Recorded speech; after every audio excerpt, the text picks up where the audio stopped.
Salam sejahtera bagi kita semua. Perkenalkan, kami adalah calon guru penggerak rekognisi Angkatan 10 dari Sumatera Utara. Pada kesempatan kali ini, kami akan mendemonstrasikan demonstrasi kontekstual mengenai praktik coaching modul 2.3. Saya akan memperkenalkan diri dulu. Saya adalah Deliana Romastanadiak sebagai observer, kemudian Pak Elpindro sebagai coach. Ya, siap bersedia. Dan Bapak Ananja sebagai coachee. Ya, siap bersedia, Bu. Baik, selamat menyaksikan.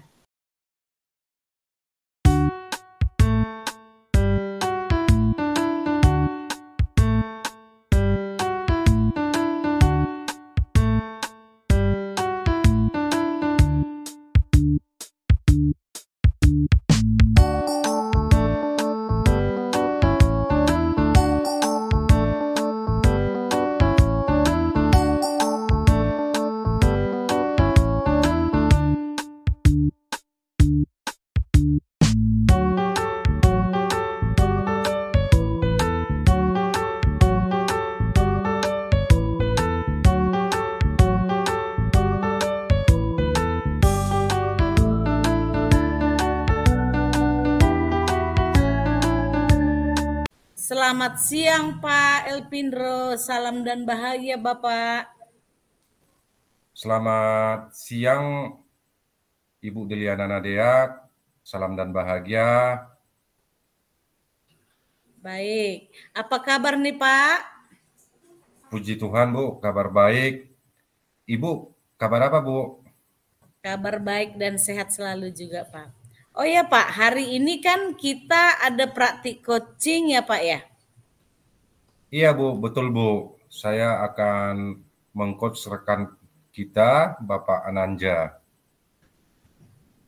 Baik, Bapak Ananja ternyata yang mau di-coach ya. Nah Pak, sebelum di-coaching, Pak Ananja saya akan bertanya-tanya dulu ya Pak ya. Karena di sini saya sebagai observer, saya akan bertanya-tanya dulu mengenai kegiatan coaching. Boleh kan Pak? Boleh Bu, silakan Bu. Baik. Nah yang pertama Pak, bagaimana rubrik penilaian yang akan dilakukan pada kegiatan coaching ini Pak? Baik Bu, terima kasih. Untuk rubrik penilaian kegiatan coaching kali ini, coaching dengan alur tirta ya Bu ya. Pada kegiatan ini ada tujuan, identifikasi masalah, kemudian rencana aksi, dan tanggung jawab. Nah, dari alur tirta ini yang akan dilakukan penilaian Bu. Oh, dari alur tirta maksud Bapak ya. Lalu kompetensi coaching apa yang ingin Bapak kembangkan? Yang ingin saya kembangkan untuk coaching kali ini ya Bu adalah tentang bagaimana mengajukan pertanyaan-pertanyaan berbobot seperti itu Bu.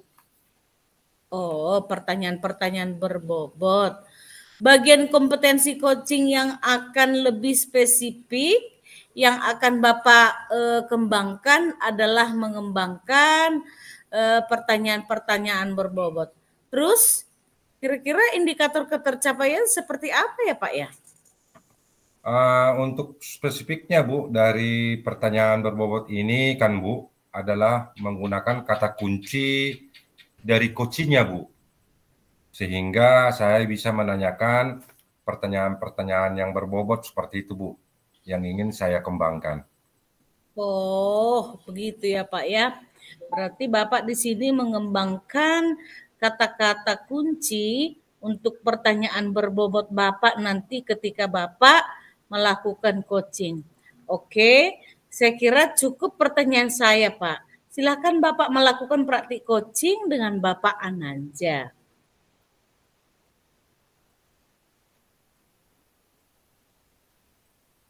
Selamat siang Pak Ananja.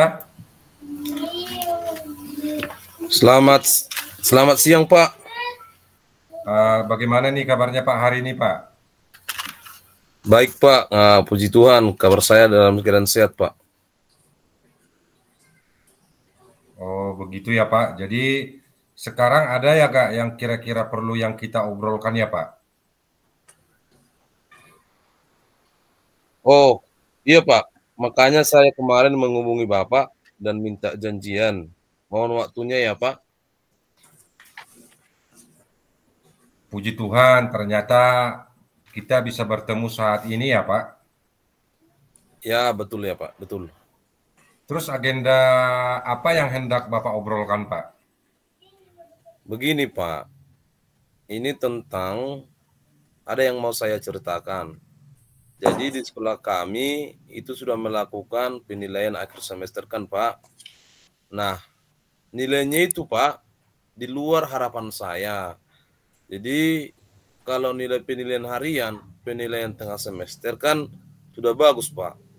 Tapi saya kurang pede nih Pak, karena penilaian akhir semester pas diselenggarakan kemarin, ternyata nilainya banyak di bawah KKM Pak. Jadi pikiran saya sekarang ya mungkin ke sana aja Pak. Jadi saya pengen curhat kepada Bapak.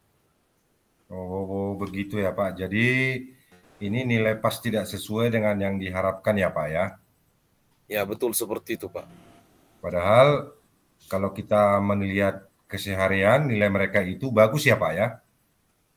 Betul Pak. Jadi saya agak kecewa Pak. Mungkin saya terlalu berharap ya sama siswa saya seperti itu Pak. Kemudian tujuannya apa yang ingin kita capai dari obrolan kita siang hari ini Pak? Iya Pak, saya sih berharap nanti ke depannya setiap anak melakukan penilaian baik penilaian harian, penilaian tengah semester, penilaian akhir semester, mereka bisa nilainya tinggi-tinggi Pak, tetap di atas KKM. Banyak begitu Pak. Ya, walaupun wajar Pak masih beberapa di bawah KKM itu sedikit. Tapi ini kemarin itu Pak, begitu banyaknya. Namun mungkin ke depan saya mudah-mudahan Pak dari obrolan kita ini bisa ada solusi ke depannya, nanti nilai anak-anak saya makin bagus Pak, seperti itu Pak.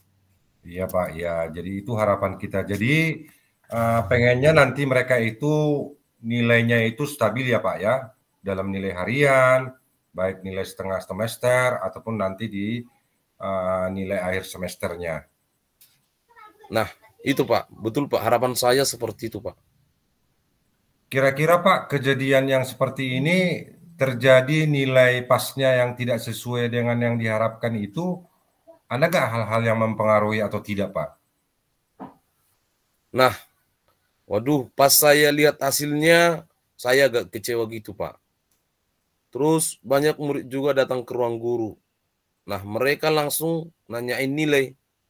Saya nggak langsung nampenin nilai tadi, saya tanyain dulu. Kira-kira kenapa sih sekarang itu banyak yang nilainya di bawah KKM?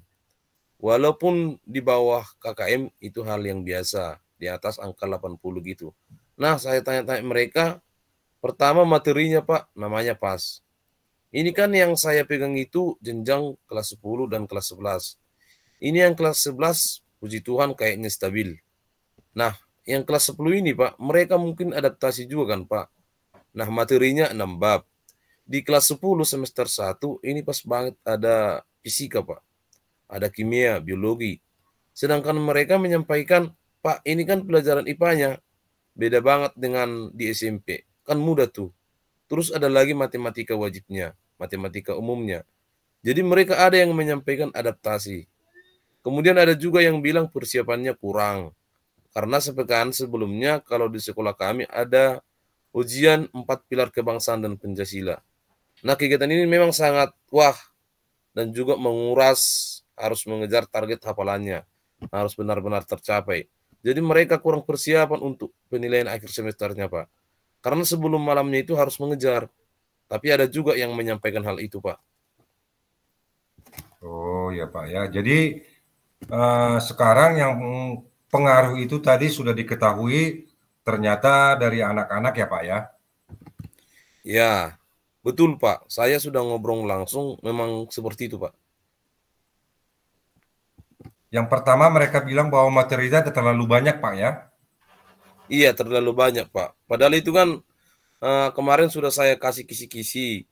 Kemudian berdasarkan kesepakatan MGMP untuk pas ini, kita didetailkan kisi-kisi dari tiap bab ini. Bab ini kan saya semakin pede nih. Sudah saya kasih kisi-kisi, ternyata begitu hasilnya. Saya kecewa, Pak. Terus yang kedua, persiapannya juga Pak, gimana Pak? Ya, saya Pak banyak persiapan. Terus apa nih punya gagasan untuk menanggulangi hal-hal seperti tadi? Materinya terlalu banyak untuk anak-anak, kemudian ada persiapan yang kurang, mungkin ini biasa. Oh ya, saya di kepikiran sih Pak. Kalau untuk kelas 11, itu kan saya sudah membuat identifikasi gaya belajar. Kelas 11 apalagi tuh, sebanyak 7 bab. Malah lebih banyak lagi dibanding kelas 10 ini, hanya 6 bab. Nah, mungkin karena di awal saya sudah membuat identifikasi gaya belajar mereka. Ada yang audio visual, ada yang audio, ada yang kinestetik, dan lain-lain. Jadi ketika pembelajaran, saya akan membuat RPP-nya juga menyesuaikan dengan mayoritas mereka yang ini, gaya belajar mereka, gitu Pak. Jadi mungkin lebih menyenangkan kalau sudah menyenangkan lebih bermakna. Nah, kalau sudah bermakna, jangka memorinya materi-materi kan lebih kuat, sehingga kita mengerjakan soal mungkin lebih ingat. Oh, iya iya Pak, ya. Nah, untuk kelas 10 ini memang saya lupa, memang belum sempat. Di awal belum sempat saya mendiagnostik gaya belajar mereka. Itu benar-benar lupa. Jadi ya disamaratakan aja semua.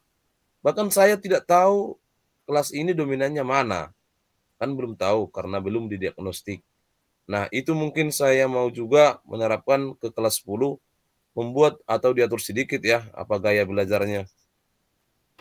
Kemudian untuk persiapan yang mereka bilang itu bahwa itu kurang, yang gimana itu Pak? Oh iya Pak, betul Pak. Jadi di sekolah kami kan agenda padat banget. Udah dimulai bangun subuh, kemudian masuk sekolah, kemudian apel pagi atau kegiatan pra KBM. Kemudian siangnya juga ada agenda yang bimbel, ada eskul, ada macam-macam gitu ya Pak. Memang padat. Nanti saya sebagai guru mata pelajaran juga berkewajiban menguatkan mereka. Hal itu disampaikan pada saat fantastik. Di sekolah kami memang ada pengenalan masa orientasi murid baru. Itu tentang adab belajar. Adab belajar terhadap guru, manajemen, sudah disampaikan. Jadi kepikiran loh, ini namanya anak-anak. Anak yang baru lulus SMP gitu ya Pak. Harus sering diberikan penguatan, termasuk dari saya guru kelasnya. Mungkin harus ikuatkan juga betapa pentingnya manajemen waktu. Berbeda mungkin ketika di rumah, ada saudara, dan ada orang tua yang mengingatkan, bahkan mengatur jadwal. Nah, kalau di sekolah kan mandiri, Pak. Nah, saya memang selama kemarin itu, Pak, lupa. Jadi tidak menguatkan pengaturan waktu belajar itu mungkin ya, Pak. Biar anak-anak bisa lebih manajemen waktu lagi. Persiapan juga maksimal dan mudah-mudahan seimbang. Kalau mereka sudah sadar bahwa pentingnya memanajemen waktu begitu mungkin ya, Pak. Iya Pak, ini kan di sini Bapak duanya yang Bapak siapkan. Kira-kira mana dulu Pak yang secepat ini yang Bapak akan laksanakan? Apa yang diidentifikasi untuk gaya belajar mereka, atau yang kedua manajemen waktu? Nah, ini Pak, semester ini kan sudah selesai ya Pak. Jadi ini rencananya memang dilaksanakan di semester depan. Semester depan, pas awal bertemu saya mau yang pertama dulu yaitu melaksanakan diagnostik gaya belajar dulu. Nah, kalau sudah itu kan membuat RPP, ketika pembelajaran baru, setiap pembelajaran saya akan berusaha menyelipkan penguatan tentang manajemen waktu. Oh iya iya Pak, iya iya. Ya, begitu Pak. Mudah-mudahan tercapai ya Pak ya. Iya Pak, baik Pak, terima kasih Pak. Oh iya Pak, kira-kira siapa yang mendukung ini Pak? Iya betul Pak. Jadi Pak, yang asesmen diagnostik itu mungkin saya konsultasi dengan guru BK juga ya Pak. Biasanya teman-teman guru BK itu banyak instrumen. Barangkali untuk jenjang SD, SMP, dan SMA beda instrumen untuk pengecekan gaya belajar. Saya nggak paham, nggak paham juga tuh Pak. Tetapi teman-teman guru BK kan pasti paham banget. Nanti saya konsultasi. Misalnya di sekolah kami itu setiap anak tidak boleh megang HP Pak. Tidak boleh. Sehingga untuk asesmen diagnostik, kalau memang ingin online, saya juga berarti harus minta izin ke penjaga lab. Kemudian ke wali kelas juga saya akan komunikasikan bahwa saya akan mengajak anak-anak mereka untuk melakukan tes diagnostik. Mungkin seperti itu, Pak. Oh iya Pak, ya, ya. Semoga tercapai ya Pak ya. Iya, Pak. Begitulah, Pak. Jadi kira-kira kapan dilaksanakan ini Pak? Puji Tuhan, rencana akan dilaksanakan di awal semester 2, Pak. Oh iya Pak ya, di awal semester 2 ya Pak ya. Waduh, Pak. Sudah mulai tergambar nih, Pak. Kalau tadi ini kan Pak malah kecewa. Kecewa aja bawahnya, Pak. Sekarang sudah mulai jelas lah, Pak. Nah Pak, setelah obrolan kita mulai dari tadi, walaupun singkat, apa yang dapat hari ini Pak kira-kira Pak?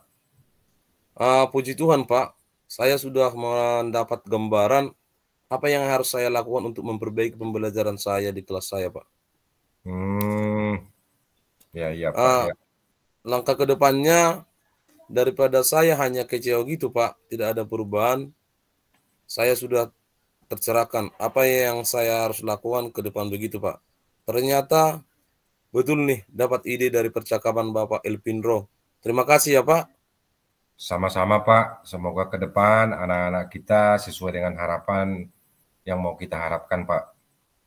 Iya, Pak. Amin, amin. Pasti anak-anak kita hebat jika kita membimbingnya ya Pak ya. Ya, betul, Pak. Betul, sangat betul sekali. Baik, terima kasih Pak. Terima kasih juga, Pak. Selamat siang. Saya mengucapkan terima kasih banyak kepada pertemuan ini. Menjadi jalan tercerahkan saya dengan masalah saya. Salam dan bahagia, Pak. Selamat siang. Selamat siang juga Pak. Baik, terima kasih pada Pak Elpindro dan Pak Ananja yang sudah melakukan praktik coaching pada siang hari ini. Jadi di sini Pak, setelah tadi saya mengobservasi dan mengikuti coaching yang Bapak lakukan antara coach dan coachee, ada beberapa pertanyaan ini Pak. Yang pertama, apa ya yang sudah Bapak lakukan pada saat melakukan coaching ini sehingga indikator ketercapaian pengembangan yang akan diinginkan itu terwujud ya Pak Elpindro sebagai coach? Terima kasih Bu Diliana. Jadi setelah saya melaksanakan coaching tadi, pas pelaksanaan ya Bu ya, tentang indikator yang saya harapkan, yang tadi sudah saya sampaikan pada Ibu Deliana, yang saya rasakan sih Bu, indikator-indikator itu sudah sesuai dengan alur ceritanya, dari tujuan sampai ke tanggung jawab.